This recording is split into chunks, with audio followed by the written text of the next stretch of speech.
everything. He gave us the brother. Yes. He's the one who He gave decided him and this took him. person should be my brother. Yeah. On your last birthday, he sent you a lot of money. On this birthday, you're burying him. Yeah. I still remind God, even if I became an atheist, God, it doesn't change God. You know.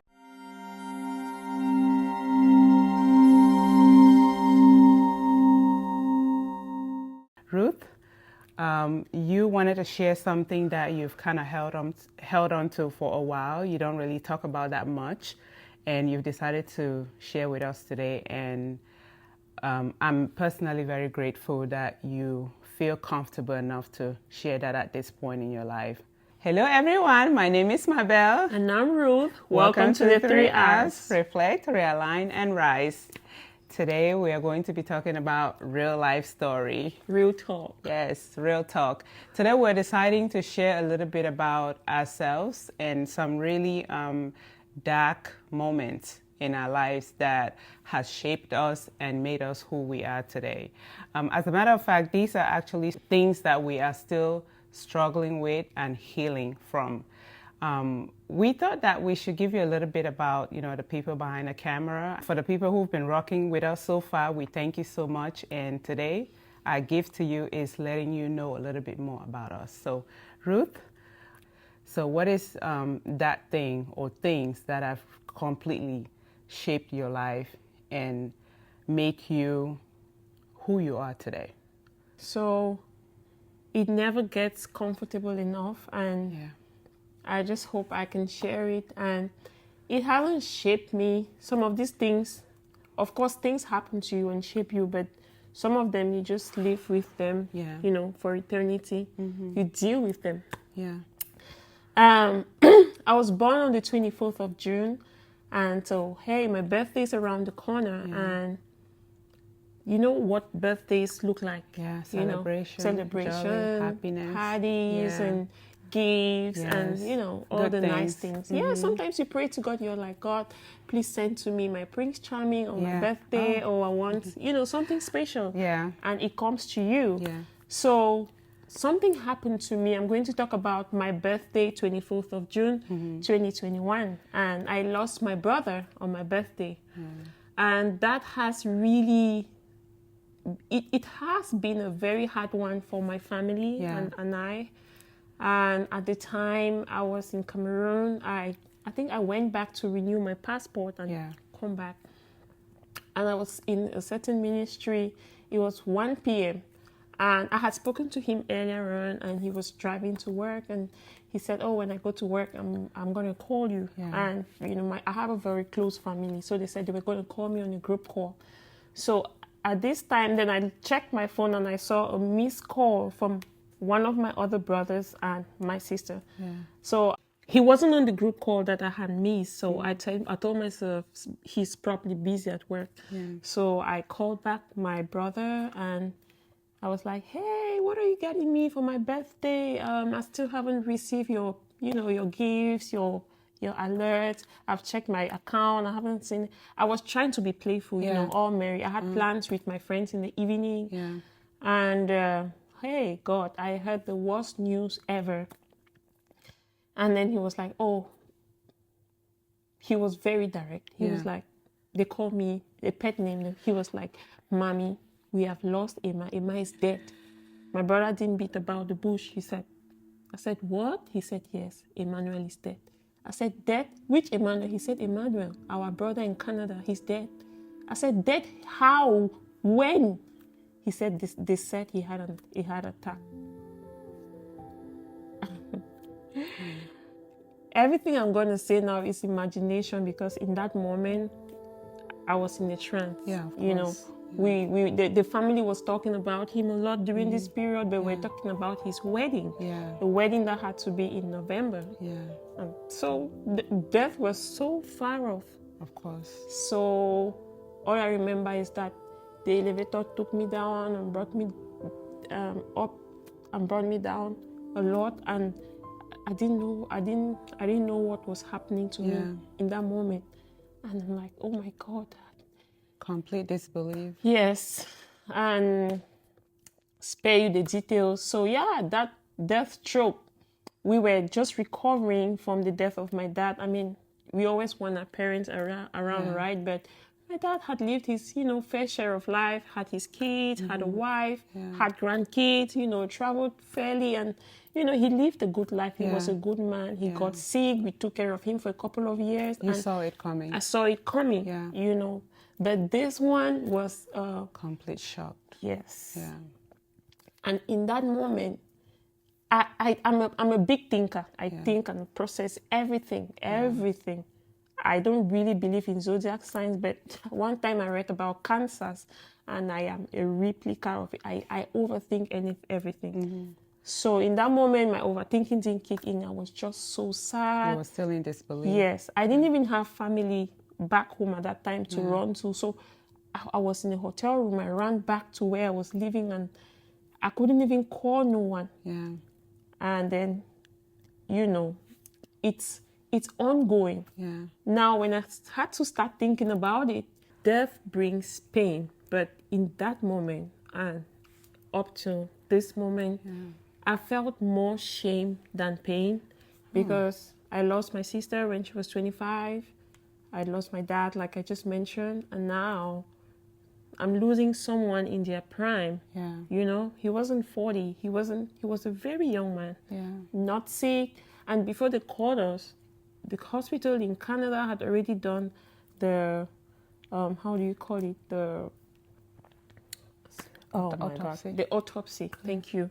And they said they didn't see anything. They didn't see the cause of death. So he died of death. He died of oxygen, I guess.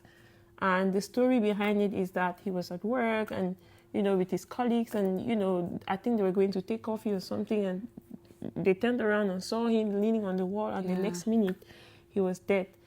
And then I started thinking about, I grew up in a very believing home, and we've been taught to pray, we've been taught to fast, we've been taught to live righteous lives, and then God, it's like the reward of that is that God protects you, God covers you, not take from you. In that moment, I felt that God was being unfair, and he had to give us answers. But before that, I thought, you know about all these miracles in the Bible. I knew that our family had been handpicked for a live miracle. My brother is going to wake up. So we started. My sister was mad. We went on this fasting and prayer for him to wake up, even though we knew that he had been amputated for the autopsy. We were fasting and fasting and fasting, and we knew that the whole family was in complete disbelief. Yes. And denial. To accept, denial. And denial. We were waiting for that big miracle. No. It can't be us. We cannot just be burying people. Yeah, because you've been praying your entire life. You've lived according to the scriptures. To the scripture, stay away from this evil. Cannot happen to the you. Evils that you stay away from, those that you run away from, those that you resist. And God doesn't owe us explanations. But in that moment, I won't lie to you. I felt like he was being unfair. Yeah. I could count 100 people that could die in his place, including some leaders in certain African countries that we are from. I could count 1 million people who could die. And let me give you a sneak peek into my brother's life. The last years of his life were really transforming. He had gotten enrolled for his PhD. He had a decent life. He was fully committed to God. He was in church serving God. So, Ruth, I know this has been a very difficult thing for you to talk about, and I just want to say thank you for pouring your heart out. I really think that a lot of people can relate to this, this story. And you did share something that, when your brother died, instead of feeling grief, you felt shame. And I was just wondering, why? Why did you feel shame instead of pain or grief? I'm sorry if I get emotional. No, it's okay. So I have a cousin, a big cousin that, when he heard about it, one of the first comments he made is that if this can happen to Auntie Esther. That's your mom? That's my mom. She's the praying auntie. She's the born again auntie. She's the, you must do the right, you must go by the books auntie.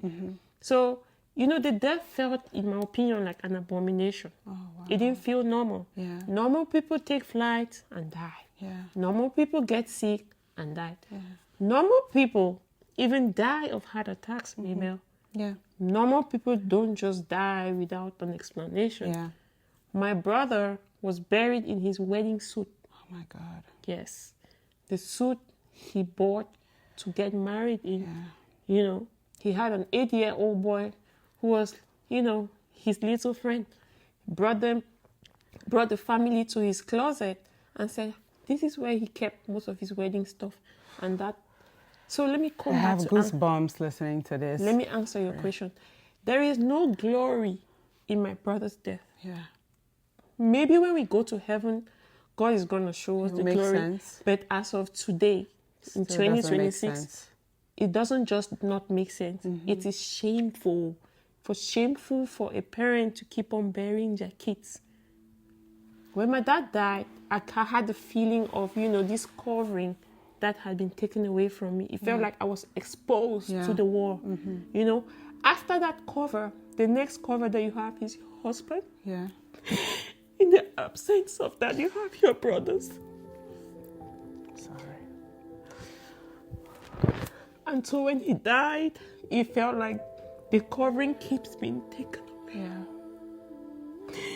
Some of the people who reached out to me when my brother died, the last time they reached out to me was when my dad had died, to say, oh, I'm sorry. So everything, there's no good news about it. Yeah.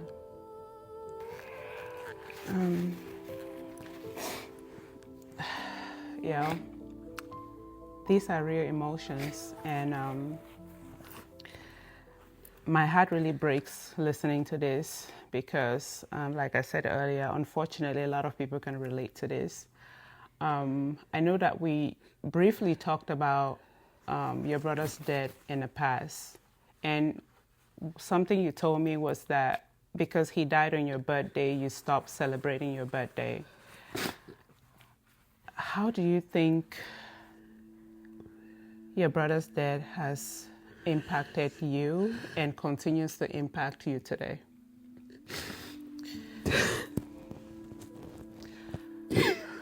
Sorry.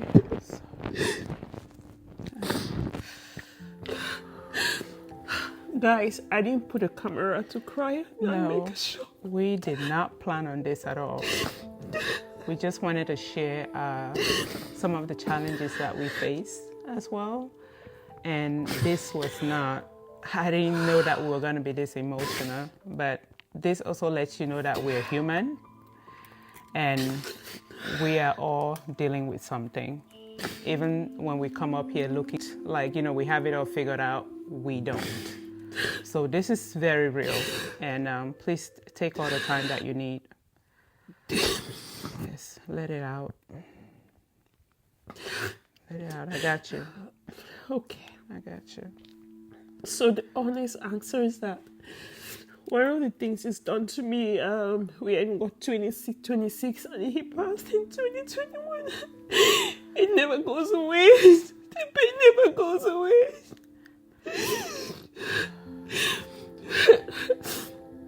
On the day he died, I remember I contacted someone and asked him, can you take me to a real powerful traditional doctor? I wanted to go to a traditional doctor or a spiritist or a satanist to, And that goes against all your beliefs. to first find out what killed him. Yeah.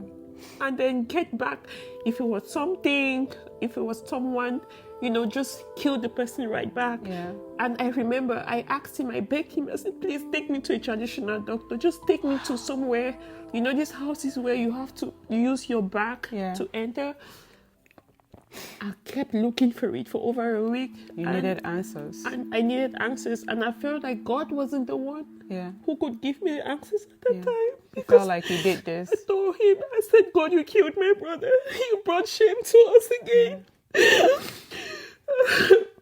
So, life keeps continuing, right? Nothing stops. Nothing stops. I think that's the sad thing about death. You need to prepare for the arrangements. Yeah. You need to, you need to actually bathe, look nice. Yeah. Some people do. Or, a lot of people, we didn't tell many people that we lost our brother because I felt like any person I called to tell them, hi, Emmanuel is dead, I felt like I was partnering with death to you're promote accepting it. to promote the fact that He was death dead. has killed my brother. So we didn't make any funeral, especially in Cameroon. The community he had in Canada was a very strong one. So they did everything, and a lot of our family back in Cameroon are still mad at us because we refused to announce it. We refused to make a funeral. We refused to do everything that is normally done, because that would be accepting it. It was just horrible. And if you're watching it right now and you felt hurt by that, we are sorry. If you can relate up till today, it's hard to believe. And now back to God. I still pray. I still believe in God, because at the end of the day, He is our source. And the Bible says that even if the fig tree doesn't bear any fruit, even if I never have any good news, even if I lost my whole family, I'm still going to believe in God, because He is God. He's everything. He gave us the brother. He is the one to decide that this person should be my brother. On your last birthday, He sent you a lot of money. On this birthday, you're burying him. I still remain God. Even if I became an atheist, God, it doesn't change God. He's given me other things after that. And we don't question Him when the good things happen. We just question Him when the bad things happen. Because we don't think bad things should happen to us. We want life to be perfect. I wish it were. I wish I still had my dad. I wish I had my sister. I always believe if I had my sister, my life would have been much. Have you ever heard about the go-getter par excellence? She was the one. But God took her away. So I'm still here. They used to call me at the uni happy man, because I was so full of life. But it doesn't mean that behind, the glamour, the makeup, the happy stories, we don't have these things that, are eating deep into us. Absolutely. And they never go away. No, this has been more emotional than we anticipated. We had no idea that this was going to happen. But, this is real. Grief is, one day you're doing good. Another day you are bawling your eyes out like now. Because this happened a couple of years ago. Almost 5 years now. And this is just to let you know that grief does not wait for anybody. It can hit any time, any day. And you're never going to forget your brother. You're probably going to grieve him forever, but it gets better with time. Grief is like a big ball of, think about a mountain of ice that is going to take a very long time to melt. Okay? We learn to live with the fact that he's no longer here. The void that he left is very much real. It's very much real, and it's painful. And some days are better, and some days are just, you ask why. You never get to have the answers. It really would never make sense why a very healthy young man would just fall one day and just die just like that. So it would never really make sense to you. So try not to make it make sense. What you can really do is try to make meaning of his life. I think some of the great things that you said was that the last years of his life, he made things right with Christ. And I think that's something to be happy about. That, that he is, with Christ. That he is not, And he didn't complete his PhD. And I told myself, that PhD, I'm going to get one for both of us. And I'm still keeping on to that promise. And I'm actively working on it. And I don't know how I'm going to accomplish it. But in that moment, I wanted to have 4 boys to give my mom. They're not going to be 37 years, automatically. But I said, I'm going to give my mom 4 boys. 1 down, 3 more to go. 3 more to go. This has been a very, very moving episode for us. It has been very emotional for both of us, especially for you, Ruth, because you lived this. This is your experience. This happened to you. Indeed. And I can empathize with that. I can see how much pain you're still really carrying with you. And if you're watching today and you have lost someone dearly, if you're grieving in any way, maybe grieving a loved one, maybe you're grieving a relationship, maybe you're grieving something or someone that was very dear to you, we want to encourage you today to seek professional help. It's wonderful to have people, to have a support system, people that you can always call and rely on. However, that does not replace professional help. So if you're grieving today, we feel your pain and we hope that you can get some help so that you can process the grief. I'm going to say, again, you see me breaking down, when this comes up, I am not where I should be, but I'm not where I used to be. Right. And a big part of it is because I have a strong community, and I speak out. Other people in our family were affected more negatively because they internalized it. They won't talk about it, they won't face it. And I haven't sought professional help, but after I became so angry with God, I went back to God, because at the end of the day, God is the source. You cannot be angry with God enough. No. He can just decide and kill you as well. And you won't even. So it has helped me to really appreciate life. Appreciate every day I live. I might have not had a big birthday party, but something tells me I had to die on my birthday. So sometimes my brother is like a messiah, like he took my death on my birthday. So it makes me retrospect, I'm not perfect, but it makes me to want to live right, because you could die at any moment. Life is very fleeting. Be ready. Wow. Thank you so much again, Ruth, for sharing, really pouring your heart out today. Sure. This was very, very difficult to do. It was. And I just want to say that even though it looked like you haven't healed much, that's what it looked like today, but I know you personally, so I know that there's been a lot of healing. You've grown so much through this. Right. And I know you didn't celebrate your birthday. You haven't celebrated your birthday in some years now. Right. But we are celebrating. We are going to be celebrating this month. Okay. This is your birthday month, and I'm looking forward to changing the narrative that we have behind losing your brother slowly. Healing is, it's a slow process. It's not linear. It's turbulent, okay? I felt that. Yeah. Celebrating my birthday is being disloyal. I know. It's like, what kind of a sister is this? Are you? I died on her birthday. Like, he's right there staring at me. And he's like, what kind of a sister is this? You were to die on your birthday, right? I took your spot. So now, instead of living your birthday in memory of me, you're partying and celebrating and jubilating. So that's Can we try to change the narrative? Let's think about it this way. Your brother loved you very much. He did. I didn't get to meet him. I wish I did. He did. But I can see that the bond that you had with your brother was unbreakable. And you know what he would have wanted for you? To be happy. Yes, you got that right.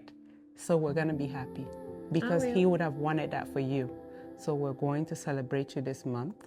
Amen. So the years to come, we're going to be celebrating. We're going to change the narrative. We're going to make meaning of his life and legacy. Right. Okay? Amen. But before we finish, can I give you a hug? You poured so much out today. I just felt like I should give you a hug. There you go. I love you, girl. Thank you for watching. Of course. Thank you. So thank you guys for watching. We hope you stay tuned for more. Stay tuned for more.